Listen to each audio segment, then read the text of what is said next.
이제 성령 역사하심을 볼 날이 일주일 남았는데, 이번 한 주는 다음 세대들에게도 또 구도자들에게도 그리고 복음을 전하는 우리에게도 매우 중요한 주간입니다. 그래서 이번 주는 우리 모두가 성령님에게 집중하고 또 성령의 충만을 사모하면서 금식 기도하려고 합니다. 여전히 우리의 힘과 노력의 한계치를 벗어나 있는 이들이 있지만 흔들림 없이 하나님의 약속을 잡고 나가려면 우리에게는 하나님의 은혜와 힘이 필요합니다. 물론 지병이 있으신 분은 있거나 금식을 할 수 없는 특별한 상황이 있으신 분은 예외가 됩니다. 그러나 그렇지 않은 분들은 같은 마음을 품고 금식 기도하는 자리에 서 주시기를 부탁드립니다. 영혼을 구원하는 일은 언제나 공동체 모두의 일이고 동시에 하나님의 소원을 이루는 일이기 때문에 누구도 남의 일처럼 생각해서는 안 될 것입니다. 그리고 복음을 전하는 일에는 언제나 사단의 방해가 있습니다. 그러나 동시에 성령의 역사도 더 강하게 나타난다는 사실을 기억하시고 어떤 상황이 일어나더라도 흔들리지 마시고 하나님을 바라며 전적으로 의지하시기 바랍니다. 7월 10일 복음 집회는 토요일 날 오후 3시에 시작해서 6시까지 진행이 되는데요. 5월과 9월의 집회는 주로 이제 외부에 있는 분들을 우리가 많이 초청을 하기 때문에 1시간 30분 안에 다 끝냅니다. 근데 이번에는 대부분 우리 안에 있는 분들이기 때문에 시간을 조금 더 여유 있게 가집니다. 자세한 사항은 밴드에 올려서 안내하도록 하겠습니다. 빈틈없이 잘 준비하도록 마음을 모아주시고 또 적극적으로 협력해 주시기를 바랍니다. 자, 오늘 설교 제목을 같이 한번 읽어보겠습니다. 제목이 조금 바뀌었습니다. 한번 읽어볼까요? 시작. 네, 여자의 후손이 너를 구원할 것이다. 오늘도 지난 시간에 이어서 구원의 복음에 대해서 계속 말씀을 드리겠습니다. 먼저 지난 2주일에 말씀드린 내용을 간단하게 정리한 후에 오늘 말씀을 이어갈 텐데요. 그 전에 꼭 드리고 싶은 말씀은 복음은 절대로 이론이나 기독교 교리가 아닙니다. 이론이나 기독교 교리가 아니고요. 역사 속에서 실제로 일어났던 일들입니다. 그게 다 사실이라는 겁니다.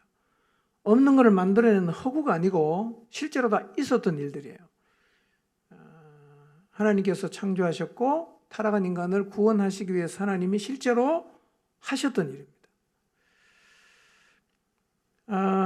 천지 만물도 실제로 일어난 일이고 인간을 창조하신 것도 실제로 일어났습니다. 선악과를 따먹고 죄를 짓고 타락한 것도 실제고요. 죄에 대한 심판과 형벌이 있는 것도 실제입니다. 또 구원자로 오신 예수님께서 우리 죄를 대신 지시고 십자가에서 죽으신 것도 실제고 또 미래에 우리가 얻게 될 영생도 실제입니다. 만약 이 중에 하나라도 허구가 있으면 복음은 전체가 거짓이 됩니다. 그리고 우리가 믿고 있는 진리도 허구가 됩니다.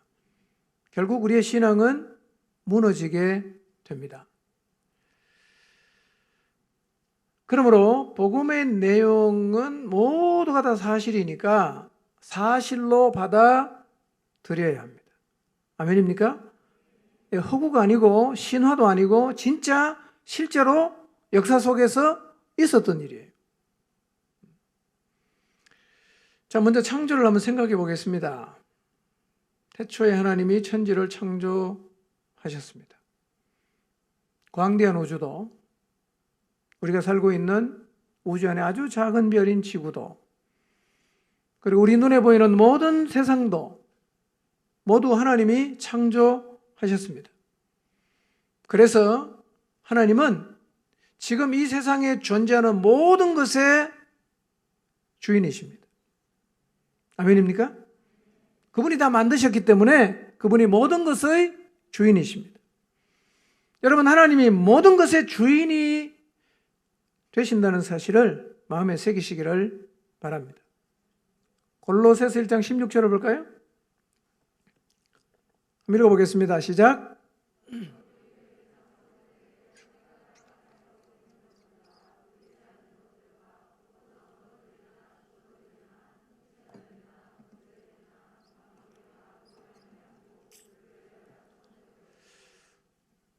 자, 우리가 사는 세상에는 보이는 것만 존재하는 것이 아니라 보이지 않는 것들도 존재하고 있습니다. 근데 성경에 보니까 하나님은 보이는 것도 창조하셨지만 보이지 않는 것들도 창조하셨다고 말씀하십니다.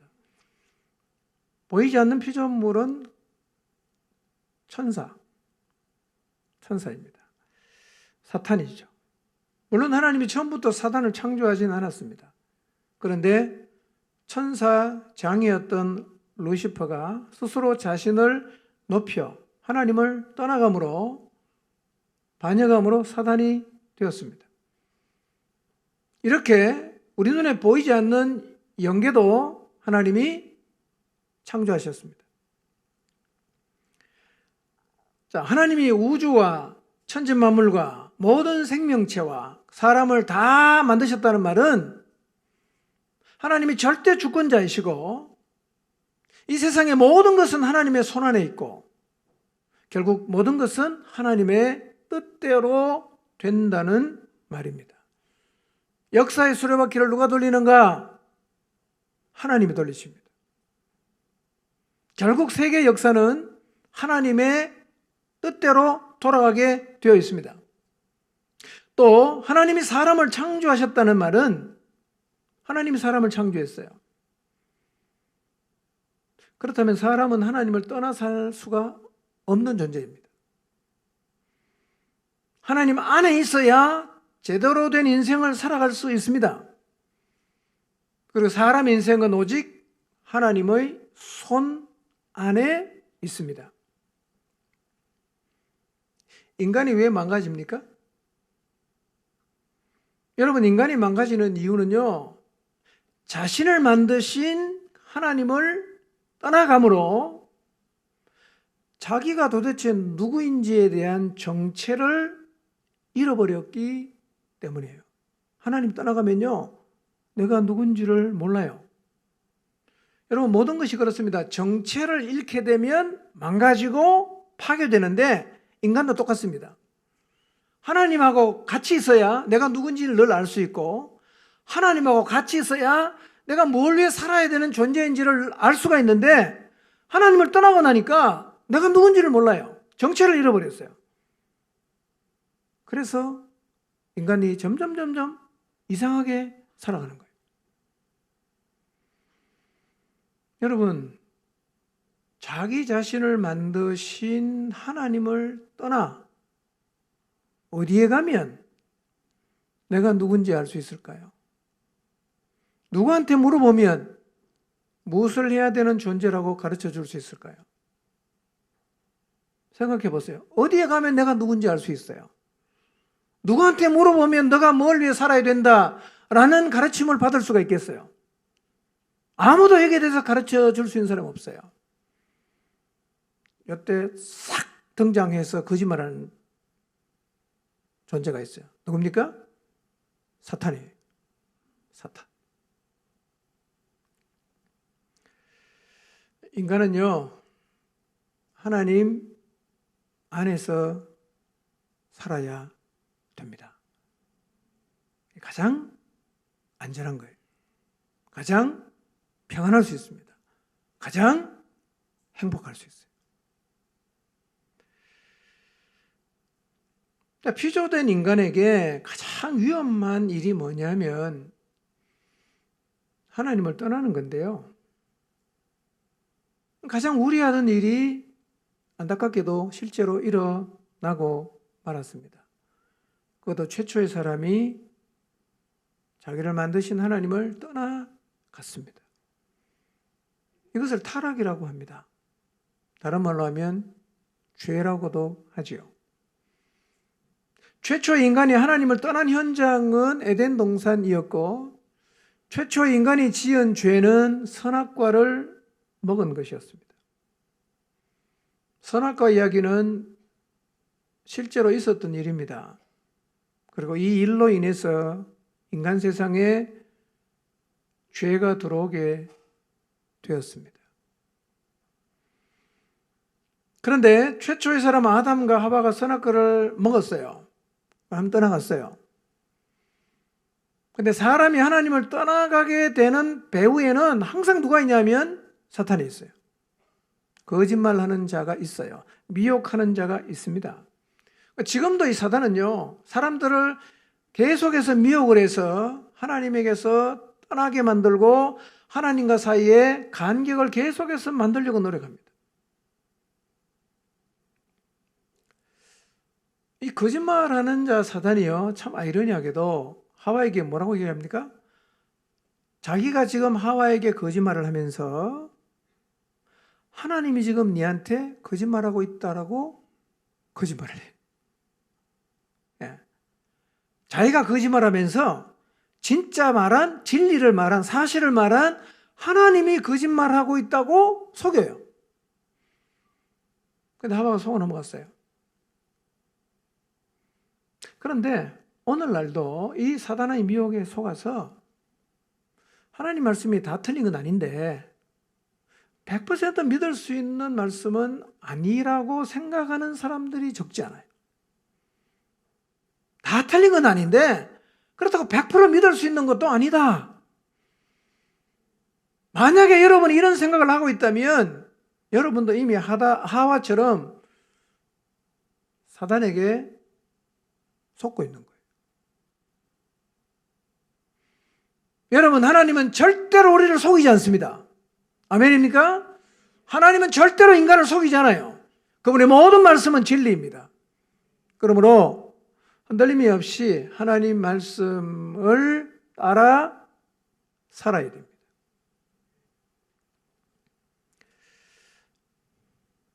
그럼 선악과를 먹고 왜 아담과 하와가 죄를 짓고 타락하고 에덴 동산에서 쫓겨났습니까?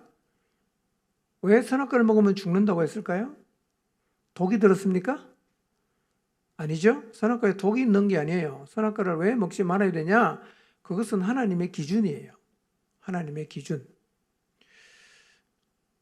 여러분, 하나님은 창조주이시기 때문에 인간에게 기준을 세울 자격이 있습니다. 그리고 피조물은 하나님의 기준에 순종해야 합니다. 근데 중요한 것은 하나님이 세우신 기준은 인간을 억압하기 위함이 아니라 인간을 사랑하기 때문에 세우신 거예요. 여러분, 지금 하나님의 기준을 벗어난 인간들의 삶을 보십시오. 점점 황폐해지고 있습니다. 기준은 사랑했기 때문에 우리를 위해서 세워주신 것입니다.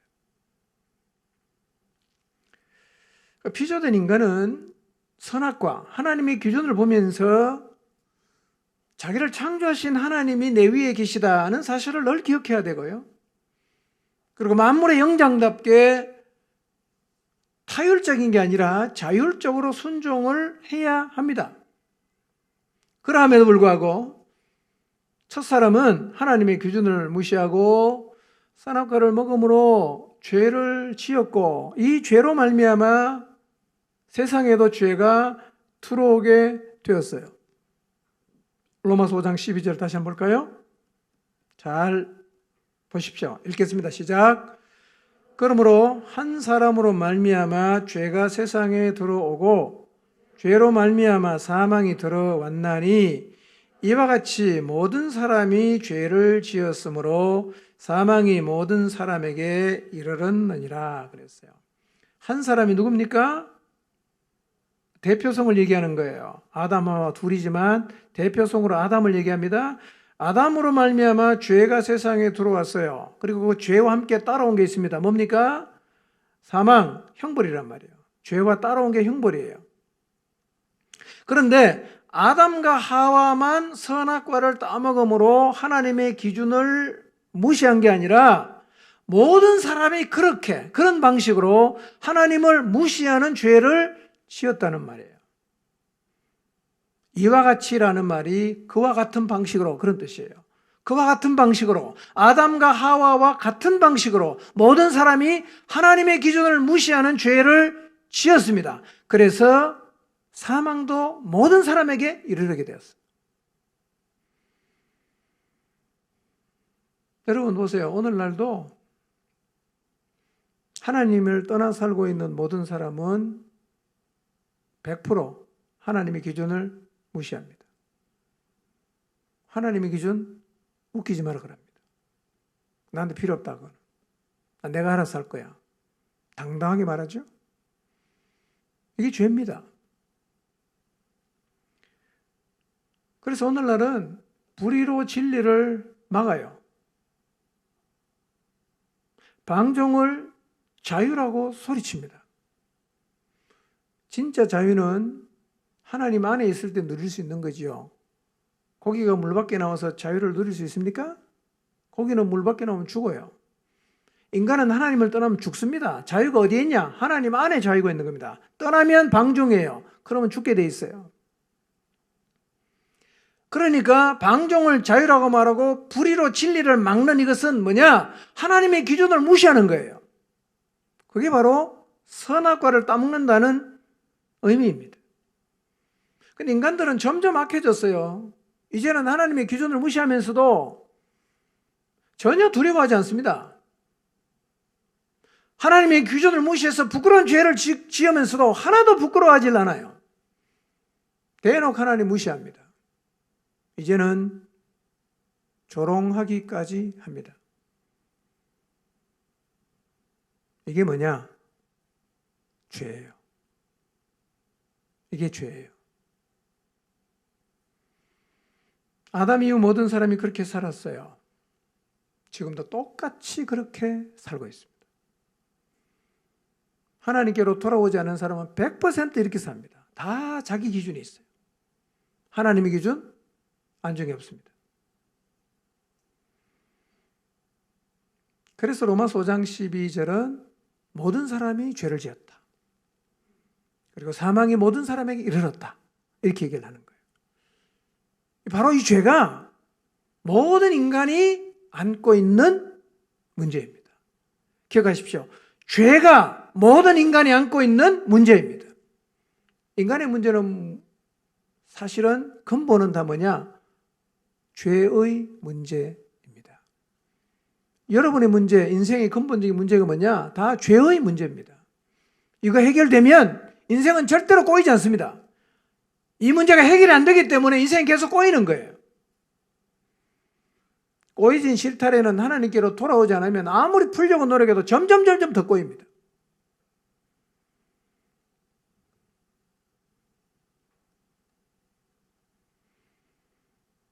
결국 인간은 이 죄 때문에 심판을 받고 형벌을 받는 자리로 나가게 될 것입니다.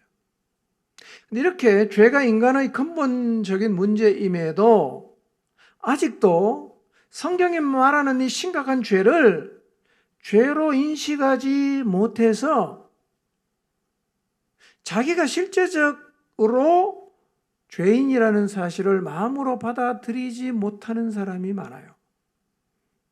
그들은 이렇게 말하죠. 내가 왜 죄인이야? 내가 사람을 죽인 것도 아니고 돈을 훔친 것도 아닌데 내가 왜 죄인이냐고. 나는 나름 성실하게 살았는데 그까지 하나님의 기준 몇 가지 무시했다고 내가 죄인이라고? 그게 왜 죄냐고. 아니 다른 과일은 다 먹어도 되는데 굳이 선악과는 왜 안 되냐고. 내가 먹고 싶으면 먹으면 되고 내가 하고 싶으면 하면 되는데 그게 왜 죄가 되냐고. 이렇게 되들어요. 그러니까 교회 와서 들어보면 죄인이라고 하니까 교리적으로는 죄인인데 자기 마음에는 죄인이라는 게 마음이 와닿질 않아요. 죄는 내가 왜 죄인이냐? 교리적으로 죄인이에요. 교리적으로 죄인이니까 회개도 교리적으로밖에 못해요. 돌아서는 것도 교리적으로만 돌았습니다. 그리고 구원은 기독교에서 말하는 것으로 이해합니다. 여러분, 구원이 교회에 나오는 사람에게만 해당되는 얘기인가요? 아니면 온 인류 모든 사람에게 해당되는 얘기입니까? 여러분, 구원이라는 말은 교회 안에 있는 사람에게만 해당이 되는 말이 아니라 모든 인류에게 다 필요한 얘기예요. 근데 죄가 교리가 되니까 다 교리가 되는 거예요.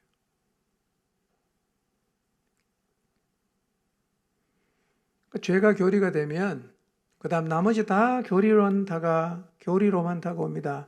그러다 보니까 신앙생활을 다 뭘로 하냐? 머리로만 합니다. 머리로만. 인생은 절대로 안 그래요. 머리로만 합니다. 그렇게 신앙생활 하는 사람을 일컬어 종교인이라고 합니다. 종교인. 사실이 아니니까. 마음에 와닿지 않으니까. 머리로만 다 합니다. 여러분, 죄에 직면하는 것이 필요합니다. 죄에 직면해야 됩니다. 죄에 직면이 안 되면 그 다음 단계로 못 나가요.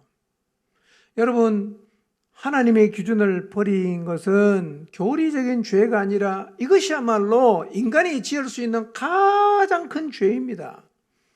아담 이후로 모든 사람들이 하나님의 기준을 다 버렸어요. 그게 어떻게 되느냐? 점점 이상한 데로 가는 거예요. 이제는 불의로 진리를 노골적으로 막지요. 세상이 어떻게 변하느냐? 점점 망가집니다. 점점 엉망이 돼요. 저는 앞으로 20, 30년 지나면 세상이 어떻게 변할지 참 무서워요. 무섭습니다. 어제 서울신문에 가슴 아픈 기사가 실렸어요. 아내를 통해 이 기사를 소개받으면서 첫 번째 느낌은 너무 두려웠습니다. 두 번째 느낌은 심판날이 다 됐구나. 세상이 그리 오래 가지는 않을 것 같다. 이런 생각이 들었어요. 스페인에서 일어난 일입니다. 스페인 정부에서 트랜스젠더 법안을 최근에 국무회의에서 통과를 시켰습니다. 내용이 뭐냐? 성적 정체성에 대한 자기 결정권을 최대한 보장한다는 내용이에요. 이 법이 의회에 제출이 되었는데 이 법이 의회를 통과하면 어떤 일이 벌어지느냐? 앞으로 스페인에서는 14살 이상이 되면 누구든지 자유롭게 자신의 성을 선택할 수 있습니다. 재판할 필요도 없습니다. 당사자 본인의 의지만 있으면 분명히 남자로 태어났어요. 나 여자하고 싶다. 여자가 돼요. 여자로 태어났어요. 나 남자하고 싶다. 남자로 바꿀 수 있습니다. 의사의 소견서도 필요 없고 증인도 필요 없습니다. 그냥 하겠다 하면 끝이에요. 세상 망할 때 다 되지 않았어요? 어떻게 이 상황을 하나님이 더 이상 지켜보겠어요? 창조의 질서를 완전히 뒤집어 엎고 있습니다. 왜냐? 기준이 무너졌어요. 기준이 없어요. 몰라요. 뭐가 기준인지를. 여러분, 기준 없이 인생 사는 사람 보세요. 정신없이 살잖아요. 엉망으로 살잖아요. 그런데 등록된 성의 변경을 신청한 주민은 3개월 뒤에 한 번 더 확인하는 절차가 필요한데 왜 석 달 뒤에 한 번 더 확인하느냐? 내가 남자였는데 여자 되기로 했는데 가만히 생각해 보니까 남자가 더 좋을 것 같아. 나 안 할래. 나 남자 할래.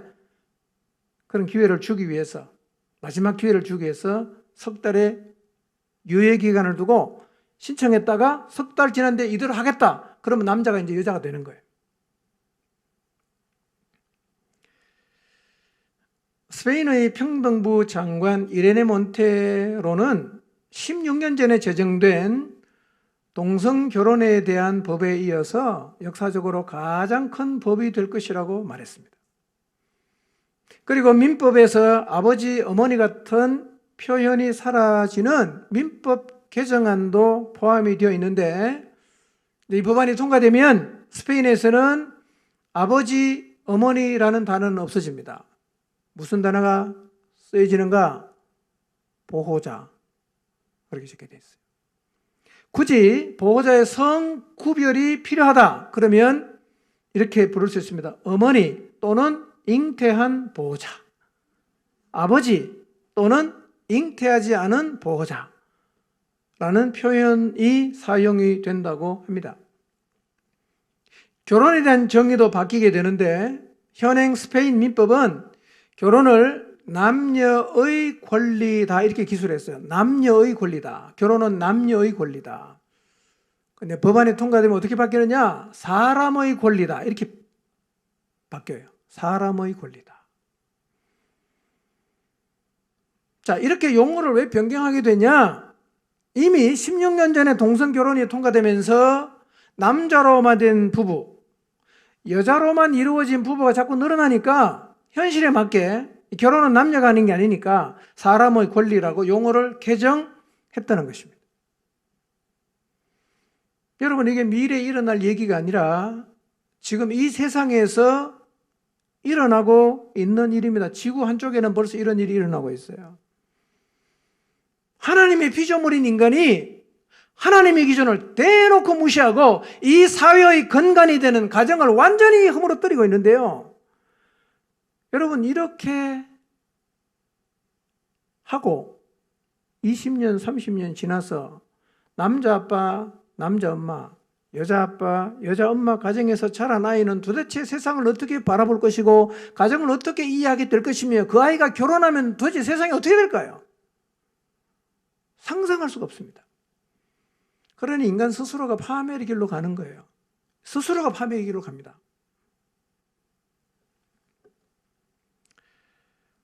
이것은 심판을 자초하는 행위입니다.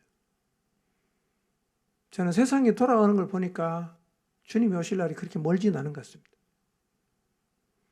여러분, 정신을 차리고 다시 오실 주님을 바라시기를 바랍니다. 그렇게 오래 남지 않았어요. 하나님이 더 이상 지켜보기 힘드실 것 같아요.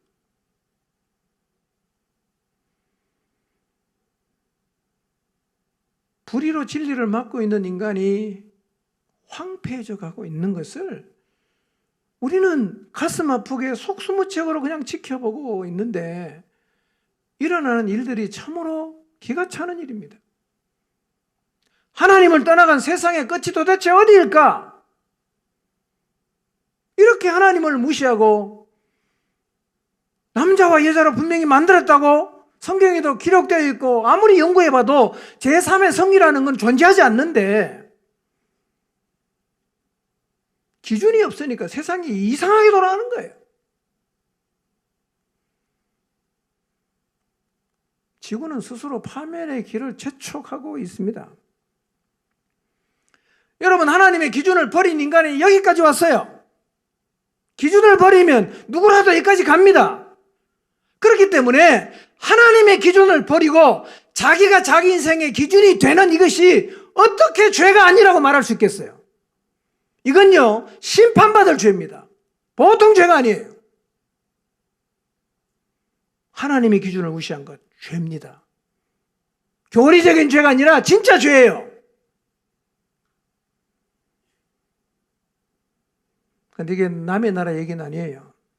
우리나라에서도 지금 차별금지법 간당간당합니다. 의석이 많은 여당에서 이거 통과시키겠다고 마음만 먹으면 바로 통과됩니다. 아무리 반대도 소용없어요. 표가 안 돼요.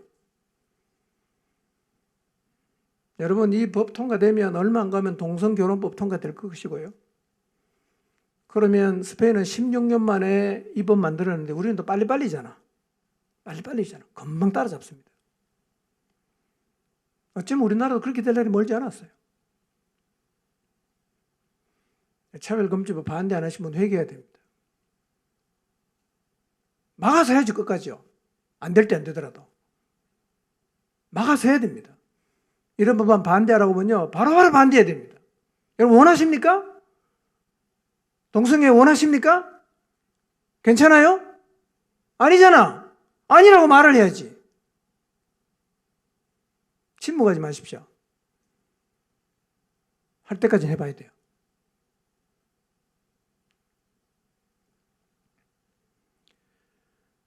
여러분, 하나님의 기준을 버린 거는 이게 진짜 죄입니다. 그게 무슨 얘기냐? 하나님 무시한다는 얘기죠. 하나님 반역했다는 겁니다. 지금도 하나님 살아계시는데요.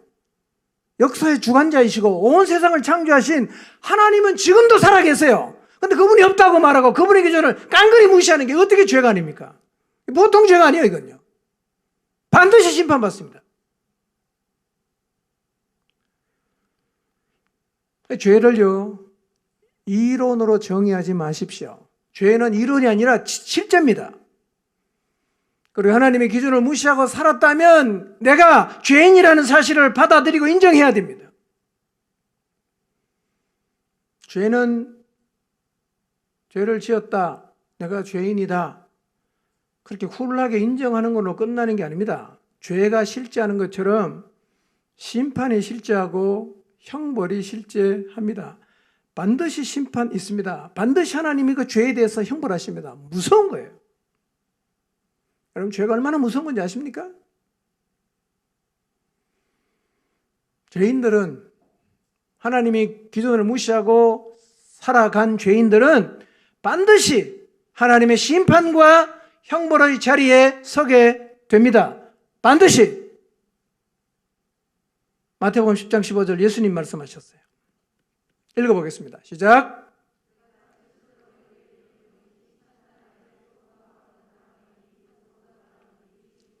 네.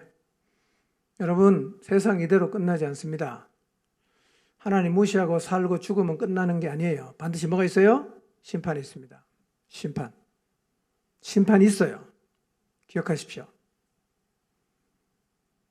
누가복음 11장 32절입니다. 읽겠습니다. 시작.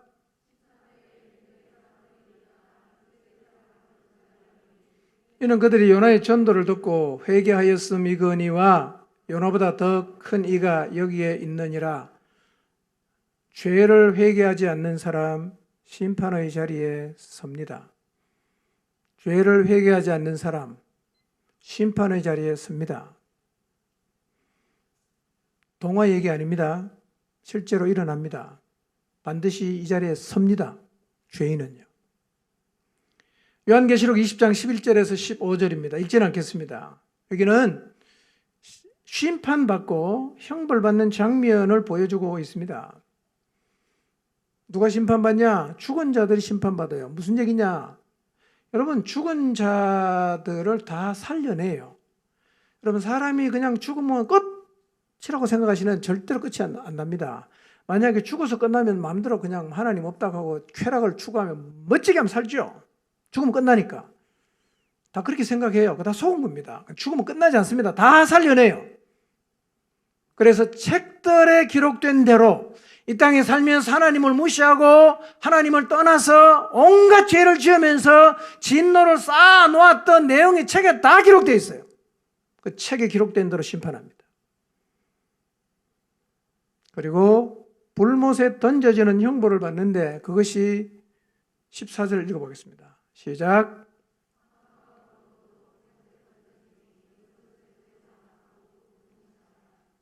몇째 사망이라고요? 둘째 사망. 죄의 삭시 사망이라고 했을 때의 사망이 바로 이 둘째 사망이에요. 한 번 죽는 거는 다 죽으니까요. 한 번 죽는 거는 심판이 아니에요. 심판 아닙니다. 그러니까 예수님 믿는 사람이요, 병으로 죽을 수도 있고 사고나 죽을 수도 괜찮아요. 한 번 죽는 건 문제가 없어요. 진짜 문제는 뭐냐? 이 두 번 죽는 게 문제예요. 예수님 믿으면 두 번 안 죽어요. 영생입니다. 그러나 예수님 안 믿고 심판받으면 불못에 던져지는데 이게 둘째 사망이라고 성경이 말씀하고 있습니다. 여러분, 근데요, 누구라도 죄의 문제를 해결 못해서 생명책에 기록이 안 되면 반드시 심판받고 불못에 던져집니다. 이 일은 실제로 일어나요. 죽음 저편에 건너가 보세요. 끝이 아닙니다. 끝이 아니에요.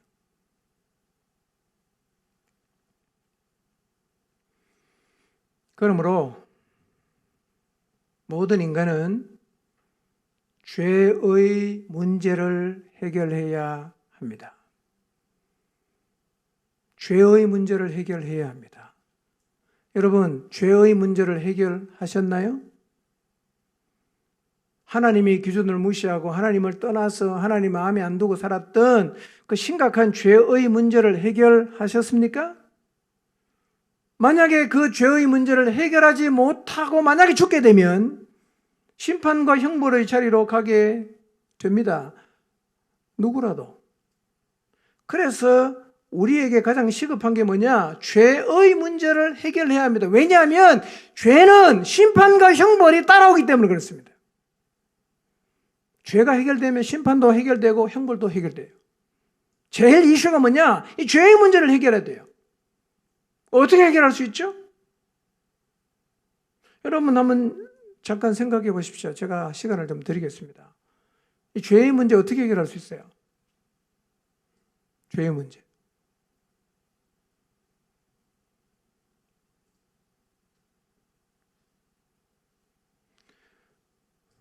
죄는요, 그냥 없어지지 않습니다. 그냥 없어지지 않아요. 죄는 처리를 해야 합니다. 그래야 해결이 됩니다. 죄는 처리를 해야 돼요. 이 죄를 어떻게 처리합니까? 어떻게 죄를 처리할 수 있죠? 이걸 처리해야 심판과 형벌을 면할 수 있는데 어떻게 이 죄를 처리할 수 있습니까? 헌금 많이 하면 해결될까요? 열심히 교회 다니면 해결될까요? 선행을 많이 하면 해결될까요? 그렇게 해서 죄는 처리가 되지 않습니다. 인간의 죄를 처리하는 방법을 하나님이 정해 두셨어요. 그 방법대로 해야 죄가 해결이 될 수 있습니다. 하나님은 죄를 해결할 수 있는 길을 만들어 두셨습니다. 그리고 오래전 구약시대에 죄를 해결하는 모형을 가르쳐 주셨습니다. 그게 뭐냐? 구약의 제사법이에요. 구약의 제사법. 하나님은 구약의 제사를 통해서 인간의 죄를 어떻게 해결할 수 있는지에 대한 모형을 보여주셨습니다. 레위기 1장 1절에서 9절인데 읽지는 않습니다. 죄를 어떻게 해결하는가? 죄를 해결하는 방법의 모형으로 하나님께서 보여주신 속죄제를 드리는 방법이 설명되고 있는데요. 속죄제는 죄를 지은 사람이 소나 양을 데리고 회막으로 옵니다. 그걸 잡아요. 그럼 아론의 제사장들은 그 제물에서 나온 피를 가지고 회막문 앞에 있는 제단 사망에다 뿌려요. 그리고 나서 제사를 드리는 사람은 번제물의 가죽을 벗깁니다. 모든 뼈를 다 추립니다. 각을 떠요. 그러면 아론의 제사장들이 그 뜬 각과 머리와 기름을 제단 위에 불 위에 놓여 있는 나무에 다 이렇게 펼쳐놔요. 완전히 갈갈이 찢어가고 불태웁니다. 그럼 어떻게 되겠어요?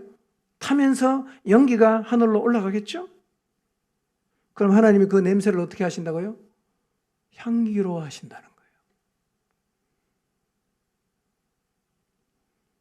그렇게 함으로 인간의 죄가 사해진다고 말합니다. 무슨 의미입니까? 죄를 해결하려고 하면 그 무엇인가가 죽어야 됩니다. 그러면 그렇지 않으면 죄가 해결이 안 돼요. 우리의 죄는 노력으로 해결 안 됩니다. 헌금 많이 해도 안 됩니다. 선행을 많이 해도 안 돼요.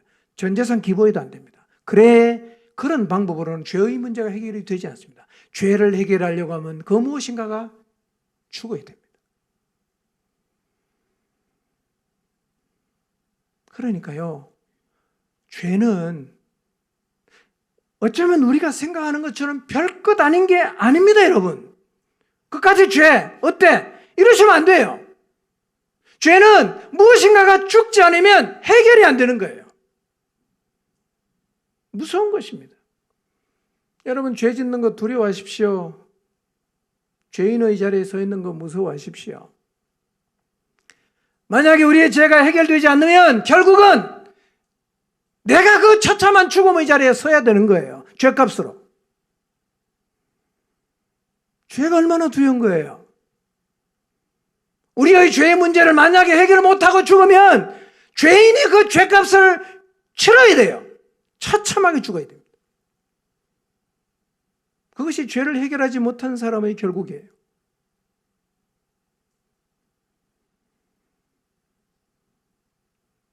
죄는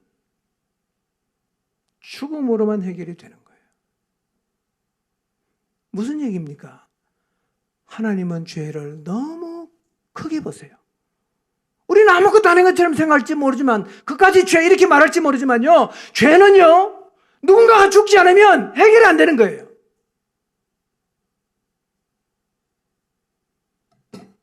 이것이 하나님이 죄를 해결하시는 방법이에요. 하나님은 죄를 그만큼 심각한 것으로 보십니다.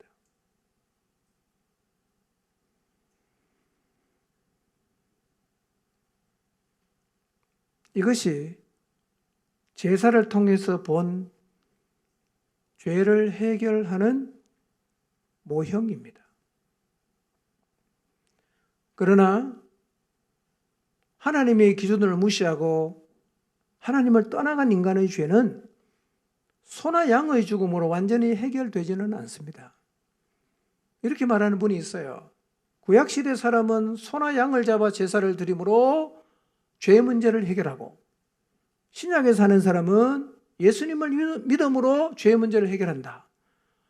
맞는 말 같은데 틀린 말이에요. 양과 소를 잡아 드리는 구약의 제사는 모형입니다. 실체가 올 때까지 한시적으로 존재했을 뿐입니다. 구약의 사람이든 신약의 사람이든 모든 인류는 구원자 되시는 예수 그리스도를 통해서 구원을 받습니다. 여러분, 처음 하나님께서 하나님을 떠나간 죄인을 구원할 계획을 가지고 계셨는데, 그것은 한 사람을 대속의 제물로 죽게 하시는 것이었어요. 한 사람이 죽어야 돼요. 한 사람의 죄 때문에, 이 세상에 죄가 들어왔기 때문에 한 사람의 죽음 순종을 통해서 모든 죄인이 의를 얻을 수가 있어요. 그런데 그 한 사람이 누구여야 하냐? 여인의 후손이어야 한다는 거예요. 아무나 할 수는 없어요. 왜 꼭 여인의 후손이어야 합니까? 아무나 하면 안 돼요? 제가 하겠습니다. 제가 인류를 위해 죽겠습니다. 그렇게 나가면 안 되는 거예요? 안 되죠. 왜 안 되냐? 이유가 있어요. 구약의 속죄 제사에서 드려진 제물을 보면 알 수가 있는데, 여러분, 속죄의 제사를 드릴 때 드리는 제물에 반드시 요구가 되는 게 하나 있어요. 이게 뭐냐? 흠이 없어야 합니다.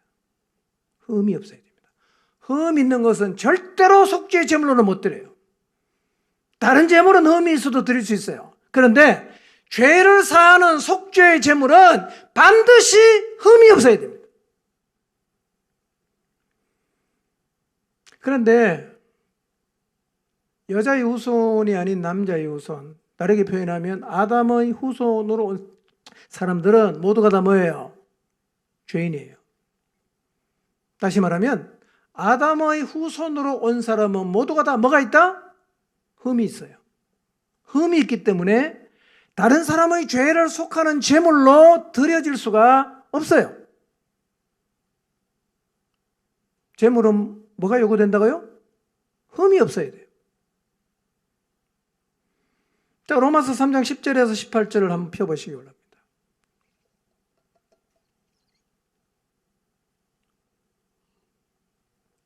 읽지는 않겠습니다. 아담의 후손은 모두가 죄를 지었어요. 성경은 이렇게 말합니다. 의인은 없나니 하나도 없다. 한 명도 의인이 없어요. 스스로는 깨닫는 사람도 없고, 스스로는 하나님을 찾는 자도 없고, 다 한쪽으로 치우쳐서 무익하게 되고 선을 행하는 자가 없는데 하나도 없어. 그들의 목구멍은 열린 무덤 같아요. 혀로는 속임을 일삼아요. 그 입술에는 독사의 독이 있습니다. 입에는 저주와 악독이 가득합니다. 그 발은 피 흘리는데 빨라요. 파멸과 고생이 그 길에 있어서 그들은 평강을 알지 못합니다. 그리고 그들의 눈앞에는 하나님을 두려워함이 없어요. 누가? 모든 사람이. 이게 우리 얘기입니다. 잘 보세요. 우리 얘기예요. 여러분 얘기 아닙니까? 목구멍이 열린 무덤 같잖아. 혀로는 속임을 일삼잖아. 필요하면 거짓말하고 불리하면 거짓말하고. 입술에는 독사의 독이 있어요. 저주 악독이 있어요. 그러니까 아담의 후손으로 온 사람은 모두가 다 뭐가 있다고요? 다 흠이 있어요. 그러니까 우리의 죄를 해결하기 위한 제물로 드려질 사람은 없어요. 근데 사람을 구원하려면 사람이 죽어야 되잖아. 그래서 하나님은 흠이 있는 아담의 후손이 아니라 흠이 없는 아담의 혈통과는 전혀 상관이 없는 여인의 후손을 통해서 구원자를 보낼 것이라고 말씀하신 거예요. 자, 창세기 3장 15절 다시 봅니다. 읽습니다. 시작.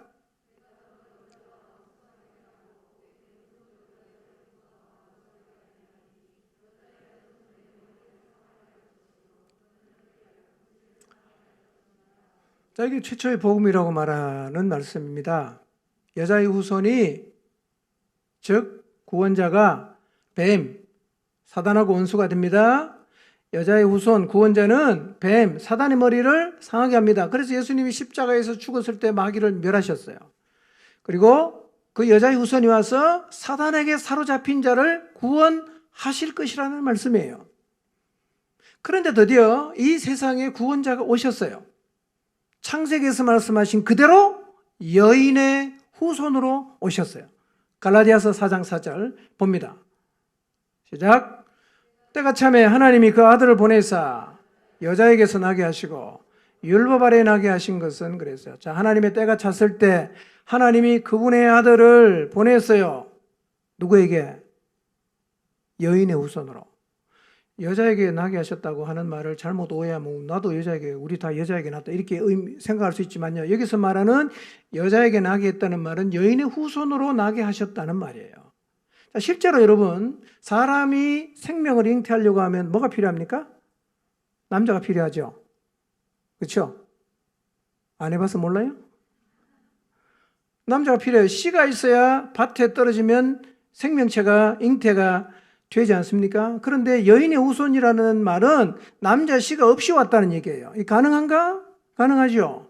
자, 마태복음 1장 20절을 보겠습니다. 하나님 이렇게 구원자를 잉태하게 하셨어요. 읽어보겠습니다. 시작.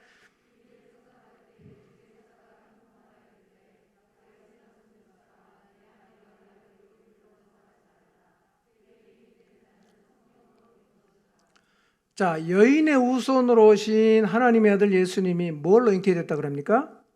성령으로 잉태가 되었다. 성령으로 잉태가 되었다. 이게 오래전에는 참 황당한 말씀처럼 들리는데 요즘엔 인간의 기술로도 체외 수정도 하고 뭐 별거 다 하잖아요. 그렇죠? 예, 인간을 창조하신 하나님이 성령님을 통해서 잉태하게 하는 것은 그렇게 어려운 일이 아닐 것입니다. 성령으로 잉태됐다는 말은 남자의 씨와는 상관이 없이 오셨다는 거예요. 여인의 후손이란 말이에요. 베드로전서 1장 18절 19절 보겠습니다. 읽어볼까요? 시작. 너희가 알거니와 너희 조상이 물려준 헛된 행실에서 대속함을 받은 것은 은이나 금같이 없어질 것으로 된 것이 아니요 오직 흠 없고 점 없는 어린 양 같은 그리스도의 보배로운 피로 된 것이니라 그랬어요. 자, 여인의 후손으로 오신 예수님께서 우리의 죄를 대속하기 위해 십자가에서 피 흘리시고 죽으셨는데 19절에 보니까 그분을 이렇게 표현합니다. 흠 없고 점이 없는 뭐 같았다? 어린 양 같았다. 흠 없고 점이 없는 어린 양과 같았다. 그러니까 제물이 죽음으로, 흠 없는 제물이 죽음으로 죄가 사해졌던 구약에서 보여준 모형하고 같아요, 틀려요? 똑같은 거예요. 인간의 죄를 사하기 위해서 누군가가 죽어야 돼요. 그래야 죄가 해결돼요. 근데 아무나 죽을 수는 없어. 왜? 다 흠이 있으니까. 흠이 없는 분이 와야 돼. 오셨어요. 여인의 후손으로. 성경이 이렇게 말하지 않습니까? 그분은 흠 없고 점 없는 어린 양 같은 분이다. 그러니까 충분히 대속의 제물이 될 수가 있는 분이라는 말이에요. 그분이 오셔서 우리의 죄를 대속하고 십자가에서 죽었어요. 무슨 얘기입니까? 이제 모든 인간의 죄를 해결할 수 있는 뭐가 열렸다? 길이 열렸다는 거예요. 죄로 인해 심판과 하나님의 진노와 형벌을 받아야 되는 이 죄의 문제를 어떻게 해결할까? 해결할 수 있는 길이 열렸어요. 구약의 모형 그대로 흠이 없고 점이 없는 어린 양 같은 하나님의 아들 예수 그리스도께서 오셔서 우리의 죄를 대신 지시고 십자가에서 죽으셨어요. 뭐가 열렸어요? 죄를 해결할 수 있는 길이 열린 거예요. 자, 로마 3장은 좀 더 구체적으로 말합니다. 25절 읽어보겠습니다. 시작. 그것은 그의 피를 믿을 때에 유효합니다. 하나님께서 이렇게 하신 것은 사람들이 이제까지 지은 죄를 너그럽게 보아주심으로써 자기의 의를 나타내시려는 것이었습니다. 그랬어요. 자, 다시 잘 보세요. 하나님께서 이 예수를 뭘로 내줬어요? 속죄 제물. 구약의 제사를 연상해 보세요. 사람의 죄가 어떻게 사해졌어요? 속죄의 제물이 죽어서 불태워서 연기가 올라가면 하나님께서 그 연기를 향기롭다 하시고 그런 제사를 드림으로 그의 죄가 사함을 받았어요. 그런데 하나님은 이 인간의 죄를 해결하기 위해서 이 예수를 뭘로 내주셨어요? 속죄 제물로 내주셨어요. 예수 그리스도께서 왜 죽으셨는가? 우리의 죄를 해결하기 위해서 속죄의 제물이 되신 것입니다. 할렐루야! 속죄의 제물이 되신 거예요. 어떤 일이 생겼어요? 우리의 죄를 해결할 수 있는 길이 열렸어요. 이 모든 사람들이 자기 자신의 죄를 해결할 수 있는 길이 열렸어요.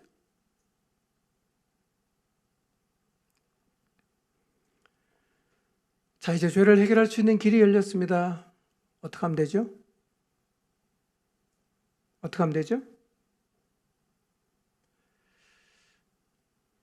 여인의 후손으로 오신 흠 없고 점이 없는 속죄의 제물이 되신 예수 그리스도를 어떻게 하면 되죠? 믿으면 돼요. 어떻게 믿어요?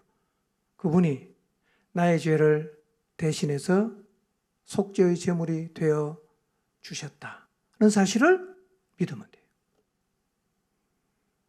구원은 행위로 받는 게 아니에요. 노력해서 받는 게 아닙니다. 누군가가 죽어야 되는데요. 우리를 위해서 속죄의 제물이 되어주신 분이 있습니다. 그분이 누구인가? 여인의 후손이신 예수 그리스도이십니다. 우리의 죄를 대신해서 죽으셨어요. 로마서 5장 9절 10절 한번 볼까요?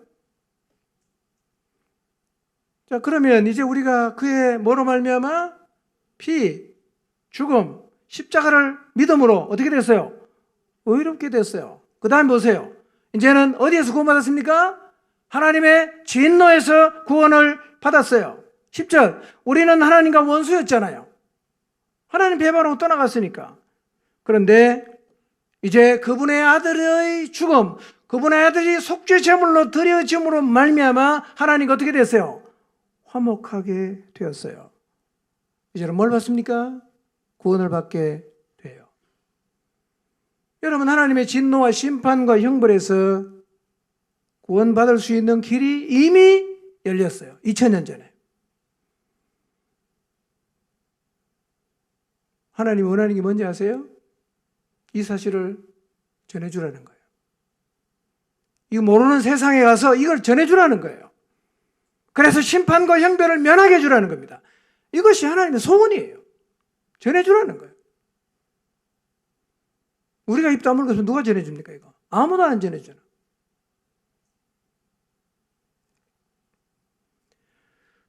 혹시 아직도 하나님의 기준을 무시하고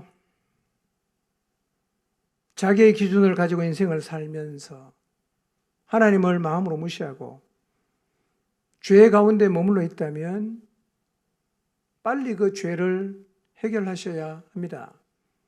그렇지 않으면 반드시 심판과 형벌, 하나님의 진노를 받는 자리에 서게 됩니다. 이 죄는 누군가 죽어줘야만 해결이 되는 것입니다. 무서운 것이에요. 만약에 이 죄의 문제를 내가 해결할 수 없다면 내가 이제 그 자리에 가서 죽어야 되는 거예요. 그런데 하나님께서 우리의 죄를 해결할 수 있는 길을 여셨어요. 그분의 아들을 여인의 후손으로 이 땅에 보내시고 속죄의 제물로 내주셔서 우리의 죄가 해결될 수 있는 길을 여셨습니다. 황소나 양이 아니라 창세기의 예언대로 그분의 아들을 여인의 후손으로 보내시고 그리고 우리의 죄를 해결하기 위해서 대속의 제물이 되어주신 예수 그리스도를 그분의 보혈의 피를 믿음으로 죄와 심판과 진노와 형벌에서 구원받는 자리에 우리 모두가 서게 되시기를 주님의 이름으로 축원합니다. 기도하겠습니다.